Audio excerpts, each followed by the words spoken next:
Live and in person here in Epping, New Hampshire, home of three of New Hampshire's governors. Politicking with Mr. B, ladies and gentlemen. Thank you very much for coming in. Thank you very much for watching from all over the place, from Italy, from France. I'll give a little dance. We've got a number of things going on over here, things that are happening in the world. We're going to get started, though, of course, when I have my engineer, Mr. Blazeman, run up the colors so we can get the show on the road.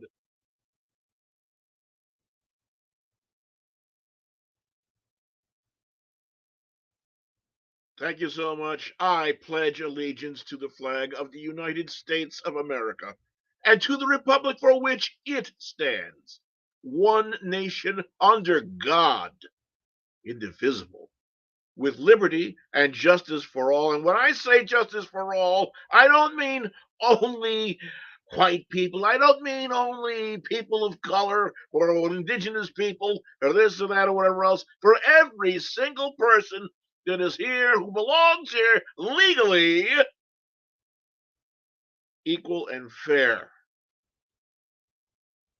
Always, always, always. And unfortunately, we have been seeing things happening that would make. I'm just glad my parents are dead and in the ground, because their blood would be boiling right now if they saw what was going on in the universities, the states. Right hand over Massachusetts in the Times Square. The Palestinian flag is hoisted and displayed.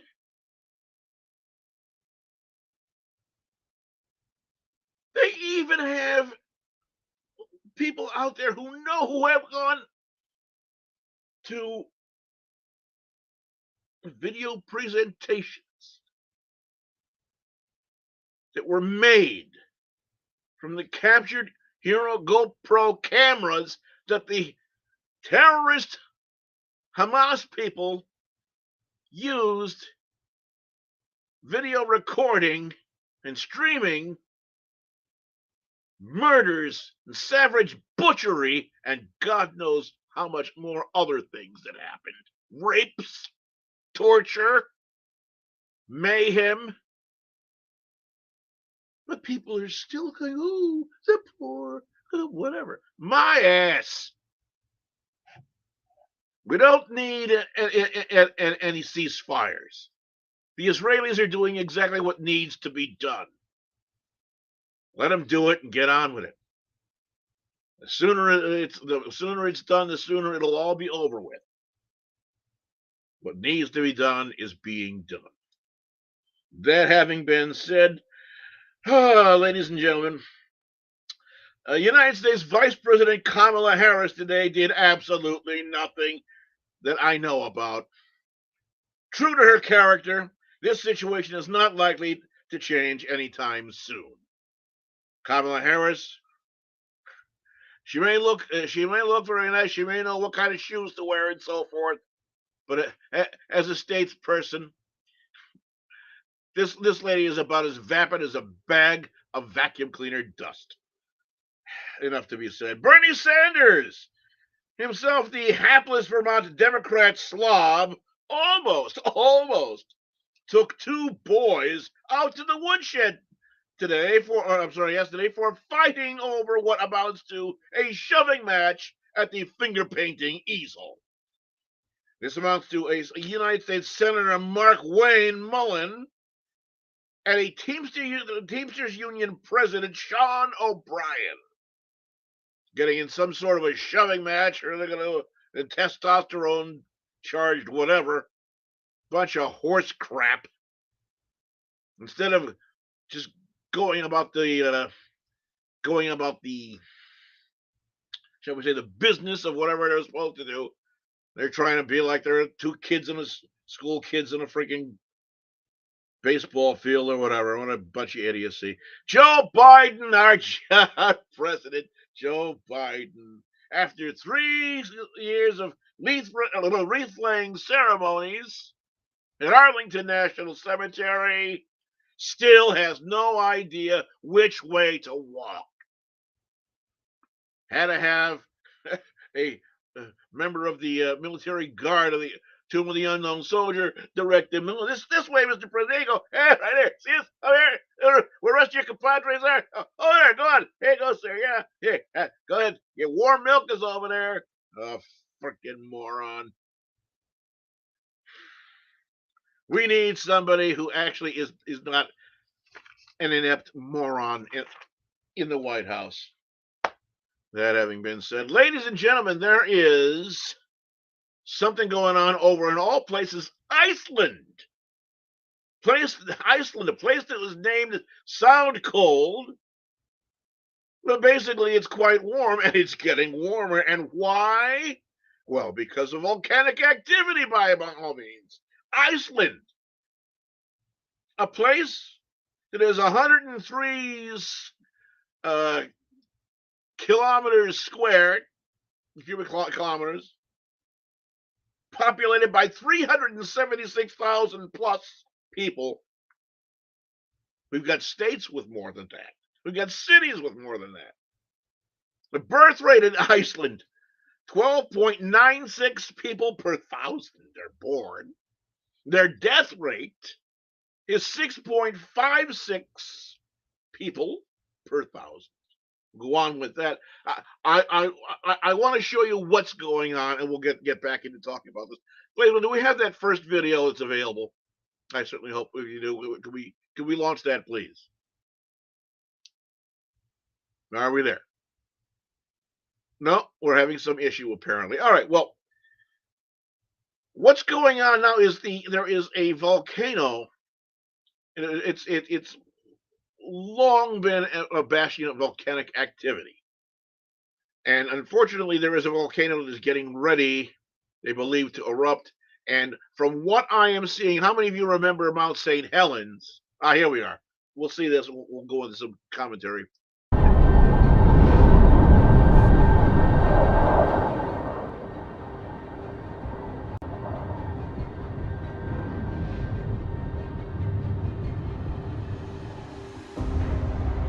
When the thick crust of our planet cracks open, the line between destruction and creation is blurred. Some 60 million years ago, as the Eurasian and North American tectonic plates further diverged, land started rising.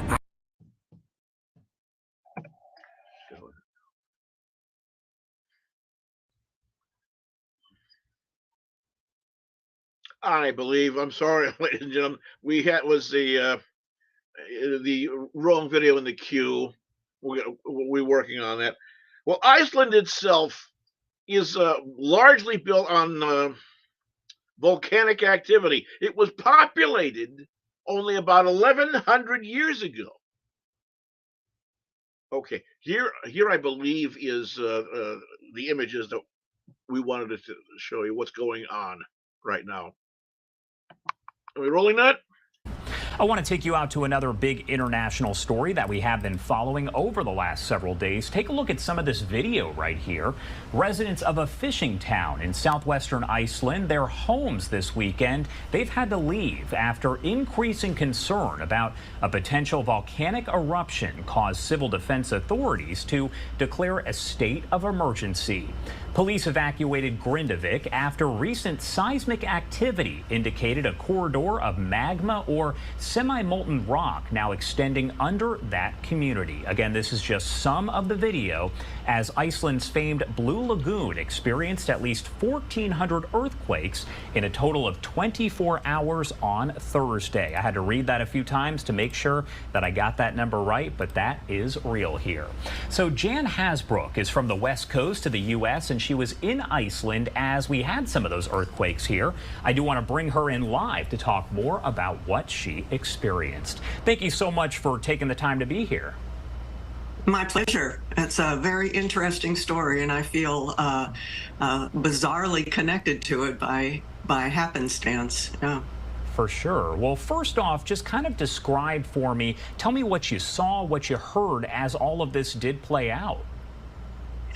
Well, I was in Iceland last week for work. I arrived on Tuesday morning, and it was everybody's conversation. I soon learned that the Icelanders all have an app on their phone to check in with the seismic updates, and that was constant conversation.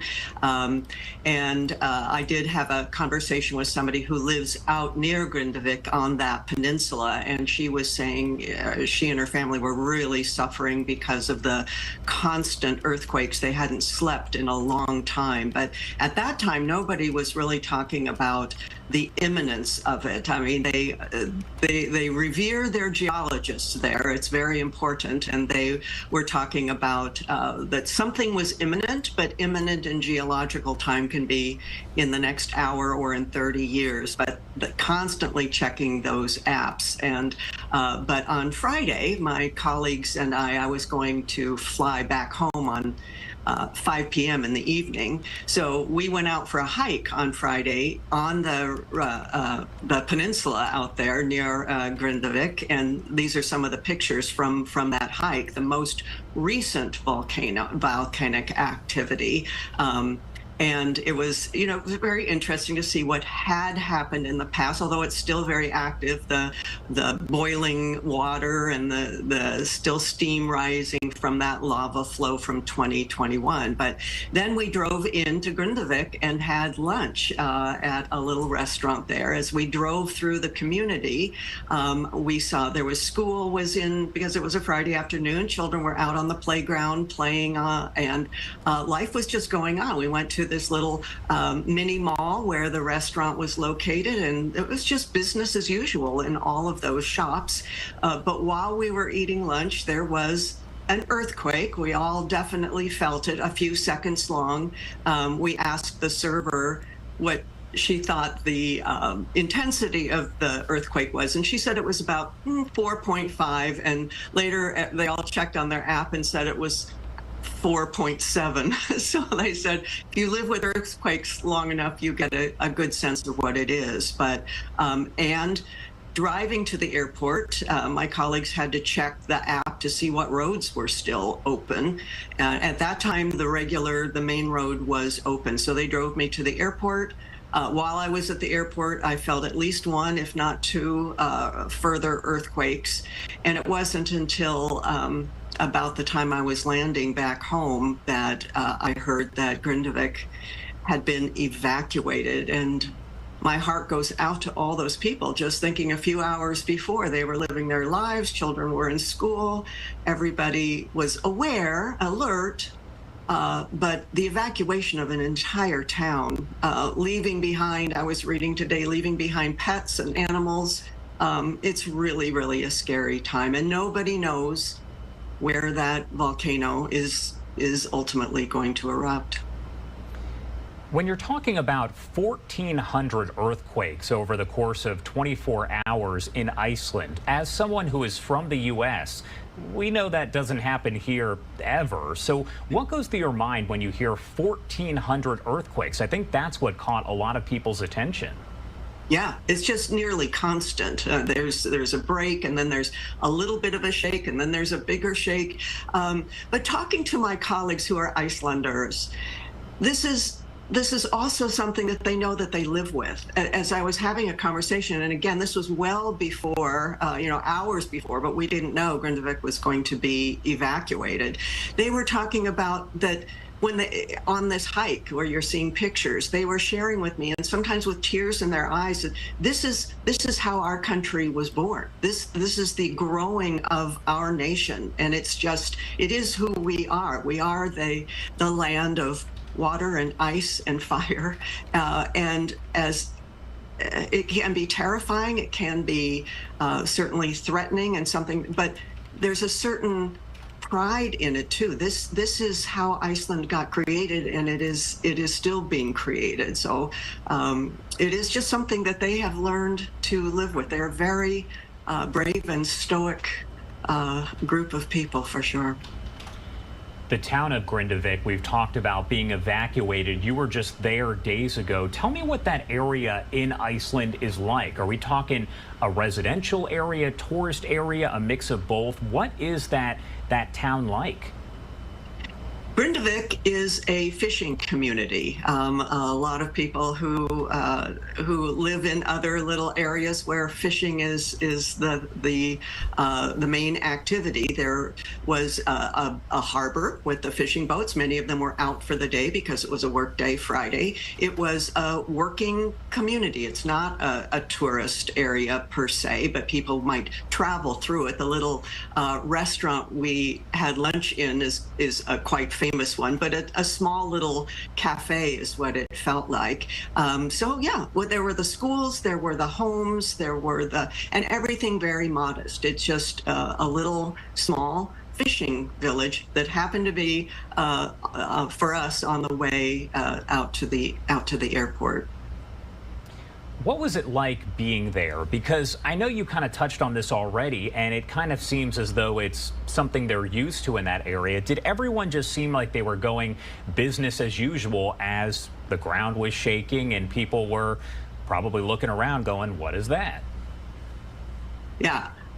Probably only tourists like me were looking around and saying, what was that? Although I'd been there for a few days and had felt several earthquakes, so it wasn't as terrifying or surprising, but absolutely business as usual. You know, nobody even stops. It's just like, oh, there's another earthquake. And some of us were looking at, in the cafe, they had a wall of little items on shelves, and there was a picture on the wall beside us, and we thought they must have a good way of attaching these things so that they don't fall down when you live with earthquakes that frequently. But I think they were aware of it, they were conscious of it. Again, that app that people were constantly checking and verifying their estimation of the severity of the seismic activity. But it was business as usual, waiting for the word from the geologists. They just, like the volcanologists, the geologists will tell us. They had great confidence in that. But otherwise, yes, business as usual, attempting to, although, as I said, my colleague who said she hadn't slept in weeks because her family was just being constantly awoken by these not violent, 4 and 5, you feel it for sure, but it doesn't feel like terrifying. My last question before I let you go here, what is it like being back in the U.S. and watching all of this unfold? Because I know since you were just there, you probably are watching it very closely just to see what happens next. For sure. I mean, just the pictures that you showed of the roads in Grindavik being torn up, that was not true a few hours ago. And it's all very sudden. And yes, having spent nearly a week with those wonderful people, I do have some connections now. And thinking the image in my head of those children out on that playground, enjoying the sunshine, and all those children are now gone. They're hopefully someplace safe, but they must be worried about their homes. Will their homes survive a blast? And the people who have left their pets behind. It's all a very tragic and scary moment for the folks in Iceland. Jan, thank you so much for taking the time to join us here and to break down more information, kind of that firsthand account of some of those earthquakes. Because again, here in the U.S., we hear about earthquakes, we experience them, but 1,400 over 24 hours just seems so extreme and unbelievable. Is there anything else you want to add before I let you go? No, I would just thank you, Josh, and for paying attention to this. It is a little tiny community in a country that experiences these things fairly frequently, but I think we all hope for the best for them. All right. Thank you again for taking the time to join us. We appreciate it. You're quite welcome. Well, there you have it, ladies and gentlemen, what's going on in that particular area in the region. Again, we're going to touch back a little more background about Iceland and so forth, what's going on. But before I get into that, how many of you were alive and conscious enough to know and remember hearing things about the terrible eruption that we had here in Mount St. Helens. Mount St. Helens out on the West Coast, upper West Coast, Oregon, Washington State, and so forth. Basically, half of the United States got affected by the tremendous amount of volcanic ash and so forth that got thrown up into the air, and oh, the mudslides, just the land that had basically gotten completely raped by Mother Earth, coming up and doing things. This is what these people are facing, and for whatever reason, either they just don't realize it or don't believe it, or if they believe it, they're just thinking, well, hey, whatever. But there is the possibility of a tremendous interruption into products, food chain, travel, and so forth, because Iceland is an area where a lot of aircraft go through that particular area traveling from the U.S. The North American continent over to Europe and vice versa. Again, it's located in the North Atlantic. They've got 376,000 plus people. What significance do they have? Well, they have one hell of a good significance with us as far as not just tourism going on over there. Iceland produces potatoes. They produce turnips, cabbage, kale, cauliflower. They also do things in hard goods: aluminum, iron, steel, fish, animal and vegetation fats are used and rendered there. Oils, waxes, many different forms of wax that are formed over there. Animal fodder, so you got dog food. Meat, seafood preparations, and so forth are made there. Livestock come from there, and there's a big meat industry. If they have a large volcanic eruption, and of course there's going to be a pyroclastic flow that's coming over there. There's going to be volcanic ash all over the place. God knows how long it's going to be, where it's going to go, depending on the airflows and so forth. There is the possibility of a major, not just local, not just regional, very possibly worldwide disaster that is waiting, all because of what's going on there. The dice are rolling, and unfortunately, there's no way to stop Mother Earth from tossing these dice. Iceland was first settled by people known as the Vikings about 1,100 years ago.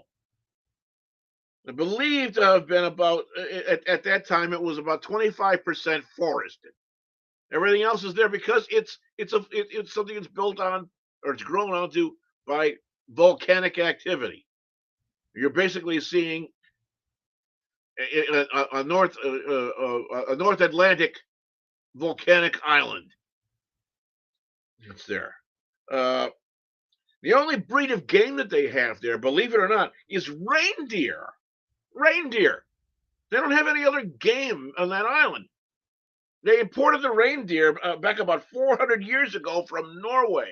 So if you're a person who likes to go hunting, you want to go out hunting pheasants, you're going to have a hell of a time going out doing any kind of hunting that way. You'd have a better time finding an Amish gangbanger. Not going to happen.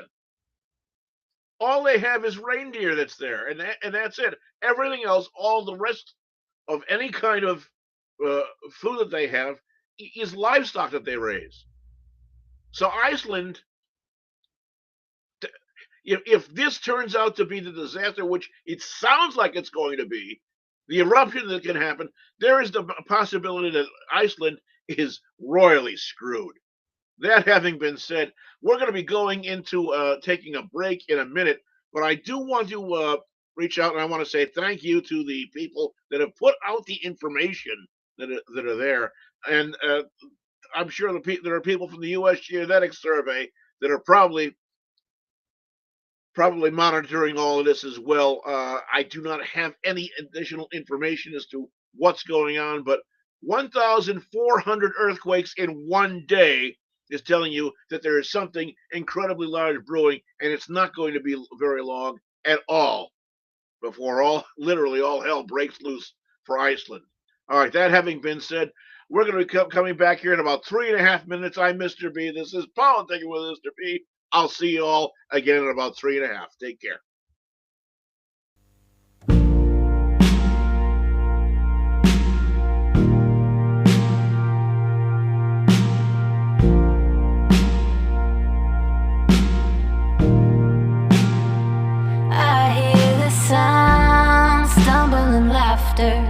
Holding on to each other.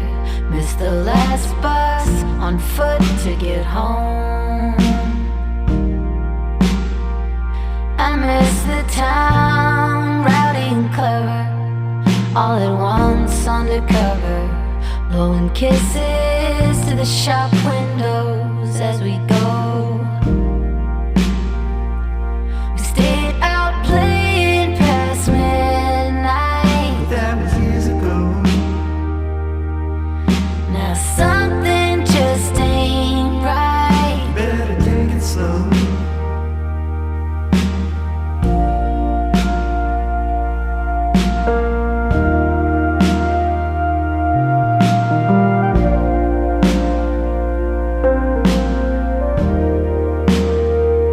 I see the view stretching before us, cathedral bells and a chorus, morning larks singing out to the dawn. I miss me and you, boy, with style, on our bikes, single file, day drinking at a cafe in Cologne. We stayed out playing past midnight. That was years ago. Now something just ain't right. Better take it slow.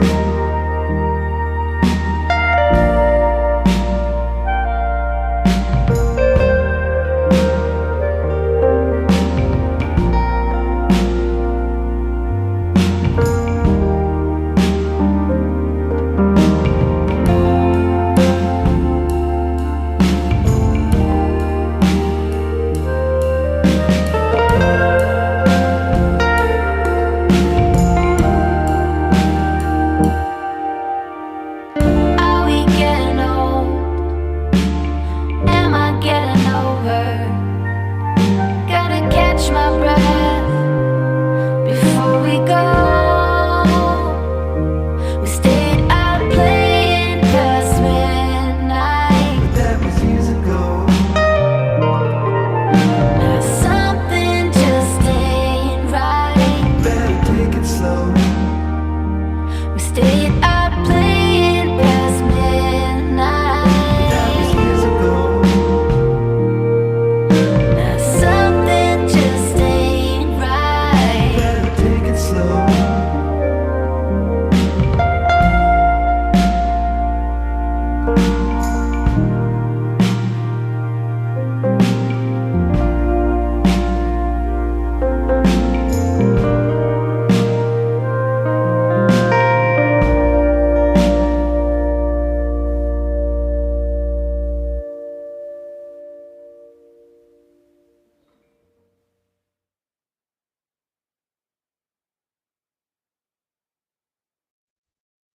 And we are back, ladies and gentlemen, Poli-Ticking with Mr. B. I want to again reach out and say thank you very much to our engineer, Mr. Blazeman, who's got a video waiting for us in a moment. Still want to go over a couple of stats over here. 1,250 degrees Celsius. 1,250 degrees Celsius. That accounts to 2,282 degrees Fahrenheit. That is the temperature of the stuff coming out of the ground right now over in Iceland. I'll say it again, 1,250 degrees Celsius, 2,282 degrees Fahrenheit. And these people are gambling with the idea that there's these flows over near they have walls over near where the water supply is and so forth. They believe that maybe that will stop it.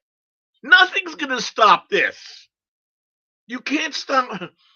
Man-made things are not going to be able to hold back a pyroclastic flow.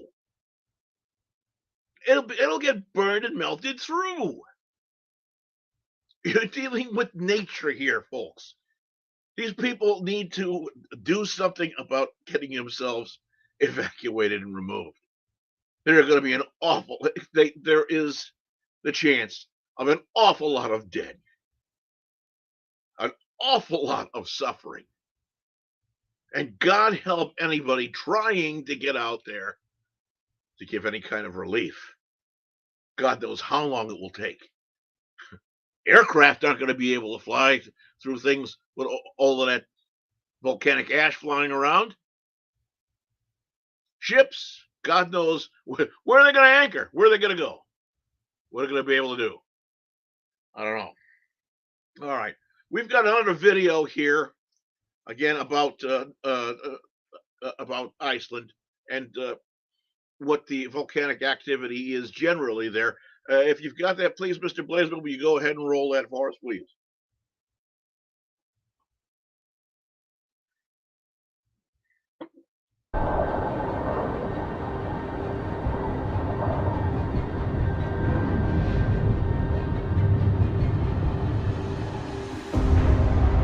When the thick crust of our planet cracks open, the line between destruction and creation is blurred. Some 60 million years ago, as the Eurasian and North American tectonic plates further diverged, land started rising out of the mid-Atlantic rift. And a new island was formed, Iceland.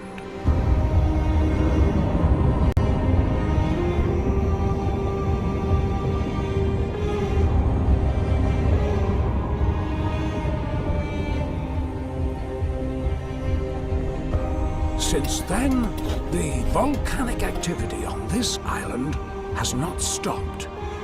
And today, we will explore Iceland's newest lava-spewing monstrosity.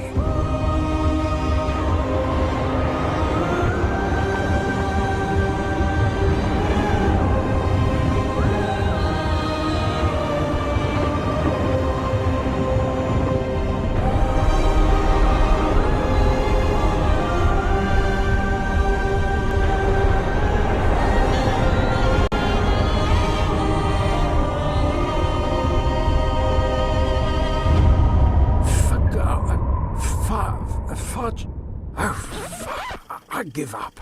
Let's move on.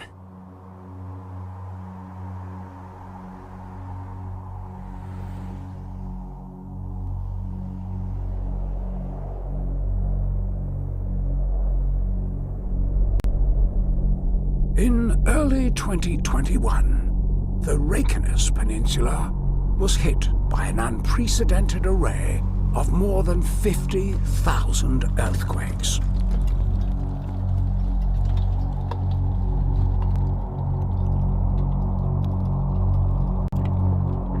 Eventually, on the 19th of March, in the valley of Geldingadalur, a fissure cracked open, and the volcanic system that lay dormant for over 6,000 years came back to life in spectacular fashion.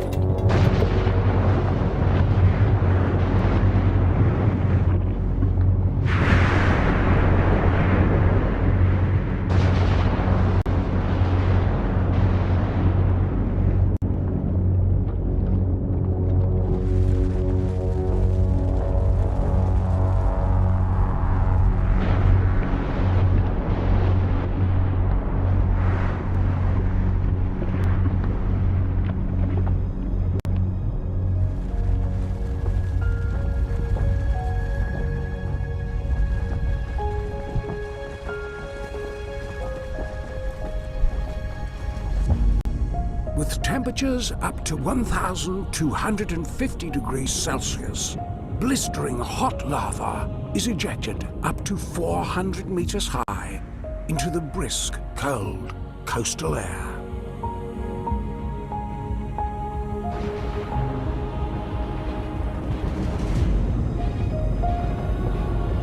This primitive lava originates from the outer Earth mantle, some 15 to 20 kilometers deep.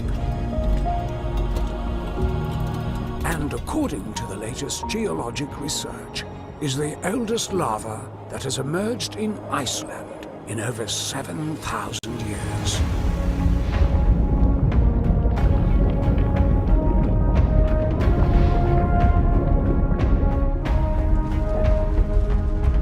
Scientists propose that if this discharge of scorching rock continues for long enough, it may create a new shield volcano. This type of volcano is formed by the eruption of highly fluid lava and is also found on other planets, like the 21-kilometer high Olympus Mons on Mars, the tallest planetary mountain in our solar system.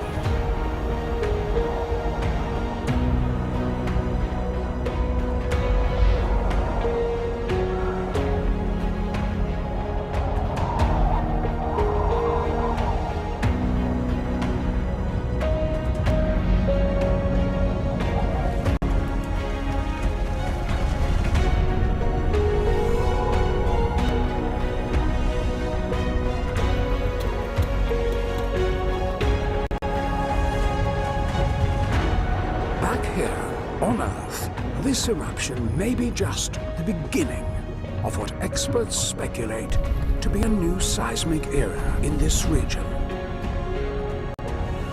that could continue over the next 200 to 400 years.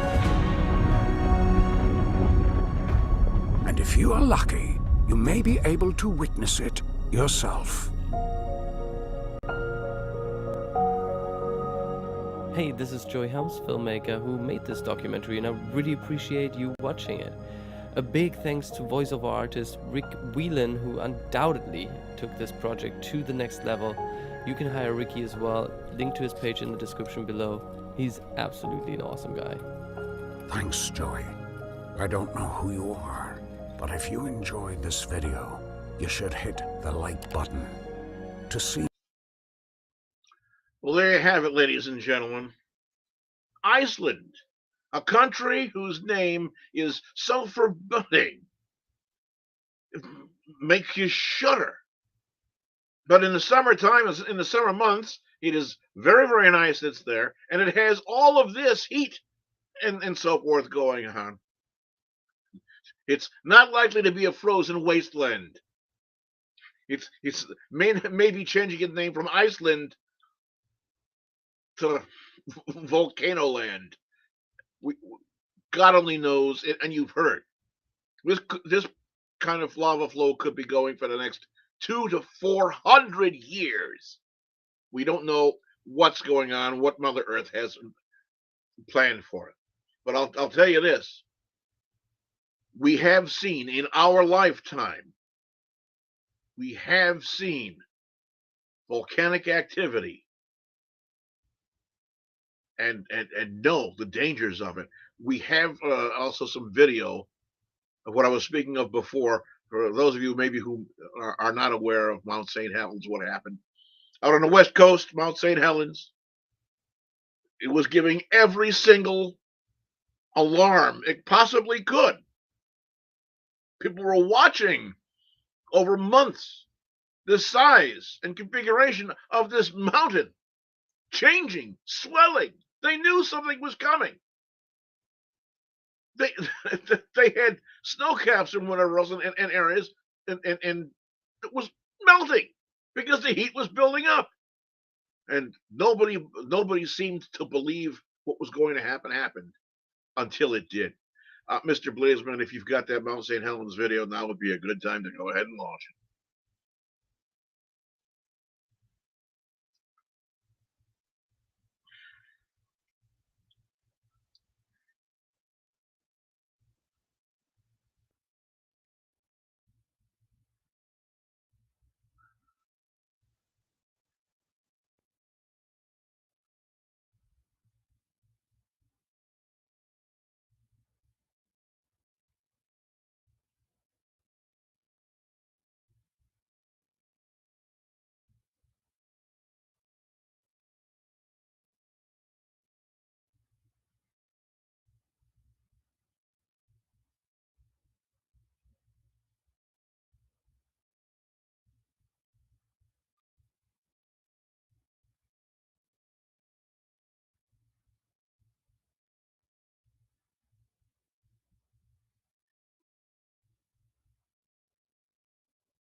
there's a hope.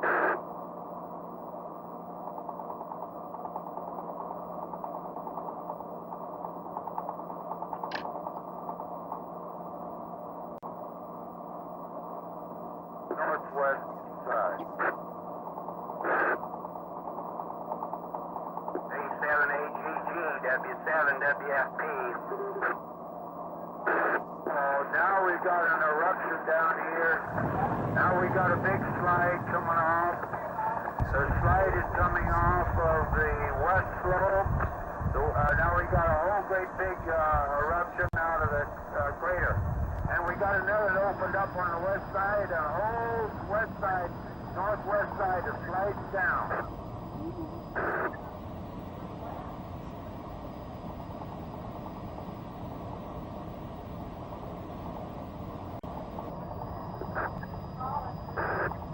Keep going, Jerry.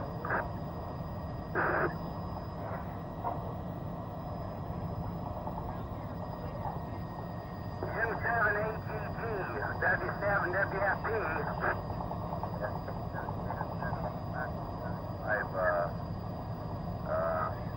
And you go ahead and take this from Ty there. How about that? K7 Kansas. All right, we got it, boy. The whole northwest section and north section blown up, clear into and coming up over the ridge towards me. I'm going to back out of here. I'll get on 75.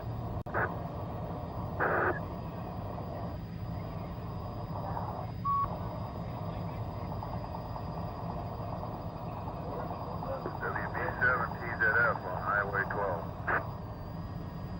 Gentlemen, the camper and the car sitting over to the south of me is covered. That's going to get me too.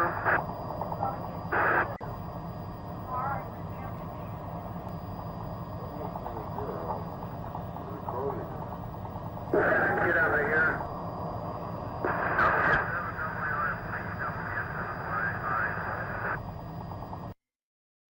There's one simple hearing hack anyone. Yeah, ladies and gentlemen, I'm not saying that that exact same thing is going to happen there, but there is the possibility. God only knows what this earth is capable of. Is there a mountain that's there? No. But can enough pressure build up? The gases and so forth start rising and whatever, building up under the land, even though there's the cracks and so forth that have emerged. You know that it's pushing the earth. You know that the pressure is building up so bad that the cracks are breaching in places and it's starting to vent. It's only a matter of time. And truthfully, I firmly believe that there is very, very much the possibility of a very large disaster and some terrible things on the plate for what we now know as Iceland. All of that having been said, the best thing that we can possibly do, the only thing we can possibly do, besides wait, is pray. And that we shall certainly be doing. That will bring us to our final bit of discussion, ladies and gentlemen. We have had a lot of discussion about things that have been going on over in the Middle East and how it's been spilling over here in the United States and how things have been developing. Campuses of hallowed ground, bastions of learning, are being reduced into political and venom-filled hatred. It needs to stop. The people that are at these universities, at the helm of the universities, need to either start putting their foot down or pack their bags and get the fuck out of office, because there's simply stated no reason There is no place for the hatred that we are seeing. It does not belong there. And a university is a place of learning. It is not a place for political folderol.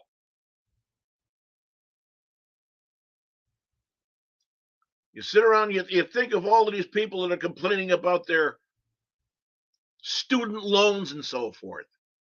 And then you say the kind of bullshit that's going on there. Did these people take out student loans so they can sit around and be a bunch of pickets? Be a bunch of political activists? No.